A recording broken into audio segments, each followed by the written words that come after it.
कल तक साथ था तो हम रामचंद्र जी को नैया पार लगाने वाला केवट महाराज थे, लेकिन आज उनके साथ नहीं है तो आज वो रावण बना दिए।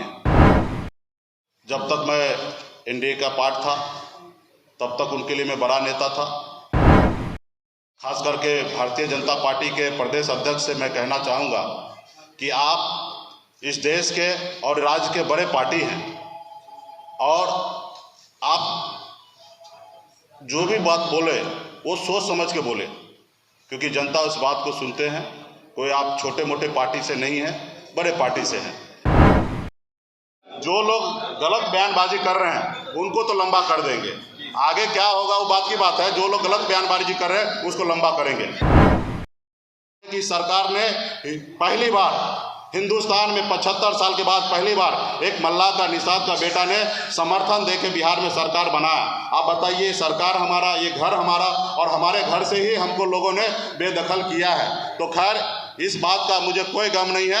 आज उनके पास ताकत है, पावर है, वो आज मुझे बेदखल कर दिए हैं और कल मेरे पास भी, हमारे लोग को भी ताकत होगा और हम लड़ाई लड़कर अपनी जगह को हासिल करेंगे। मुझे पूरा विश्वास है पूरे बिहार में। किसी का अनुकंपा पे नहीं हूँ।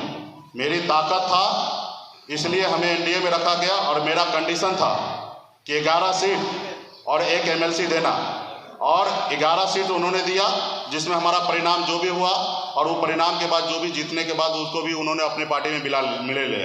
और मेरा 6 साल का बात था और मेरा भारतीय जनता पार्टी के टॉप लीडर ने कहा कि मुझ पे भरोसा कीजिए, मैं आने वाले समय में आपको रिन्यूअल करेंगे। आपको पता होगा कि जानबूझकर सिर्फ हमें परेशान करने के लिए 15 महीने का उन्होंने दिया है। आगे भी हम उम्मीद करते हैं कि जो मेरा बकाया है वो हमको दे।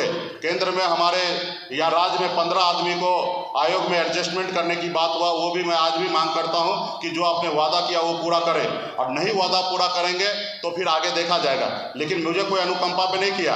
मैं अपने दम पर, अपनी ताकत पे, अपने लोगों के ताकत पे मैं इस जगह पे पहुंचा हूं। और आज पता कर लीजिए, एनडीए के पास जितने भी विधायक हैं, सब विधायक को निषाद समाज हमारे वीआईपी पार्टी का वोट दिया कि नहीं दिया। हमारे वोट से ये लोग जीत के आए हैं और ये लोग इस्तीफा दे दे।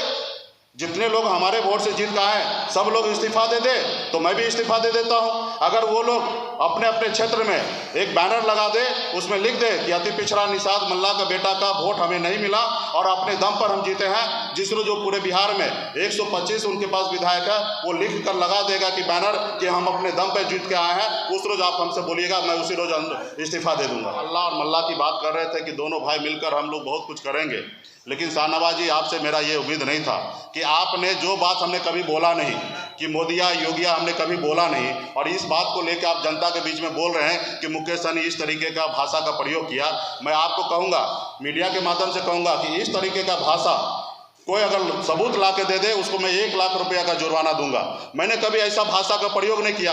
वो खुद अपने नेता को बेइज्जत कर रहे हैं। जो बात हमने नहीं बोला वो खुद अपने मुंह से बोल रहे हैं।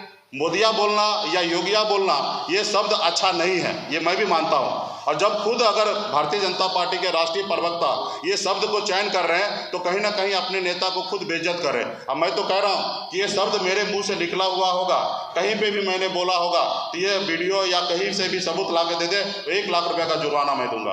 मैं अपने हक अधिकार के लिए लड़ाई लड़ूंगा। आज उनके पास पावर है, सब चीज़ है, वो जो कर सकता वो कर सकता। मैं सर कटा सकता हूँ लेकिन सर नहीं झुकाऊंगा। मेरा जो एजेंडा है, मेरा जो लड़ाई है, अति पिछड़ा को आरक्षण बढ़ाना, निषाद को आरक्षण दिलाना, मैं उसके लिए संघर्ष करते रहूँगा, लेकिन मैं कभी किसी के सामने झुकूंगा नहीं। पूरे बिहार में कभी भी मेरे वजह से, मेरे निर्णय की वजह से पूरे बिहार में एक भी निषाद को, मछुआरा भाई को अगर कहीं पे दिक्कत होगा तो कभी भी आधी रात को हमारे पास आएंगे और फिर मुझे बताएंगे।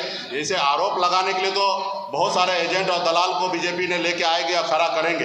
एक भी आप लोग मीडिया से जुड़े हैं, एक भी सबूत के साथ कहीं अगर कोई दे, आप उसको लिखिए। अब बताइए हमको, हमसे सवाल आके कीजिएगा कि आपके निर्णय के कारण ये समाज को आपका नुकसान हुआ। आप बताइए कि मैं इस समाज के हक अधिकार के लिए मैं हर तरह का कुर्बानी देने के लिए बैठा हूँ, अब मेरे रहते हुए मेरे समाज को कोई उंगली उठा दे, कोई उसके साथ नुकसान हो जाए, ये कभी होने दूंगा? उन्हीं के सहयोग से, उन्हीं के दम पर मैं यहाँ पे पहुँचा हूँ। तो ये मुझे भी पता है। लोग आरोप लगाने के लिए तो सीता माता के ऊपर भी आरोप लगा दिए उन्हें भी अग्नि परीक्षा देना पड़ा।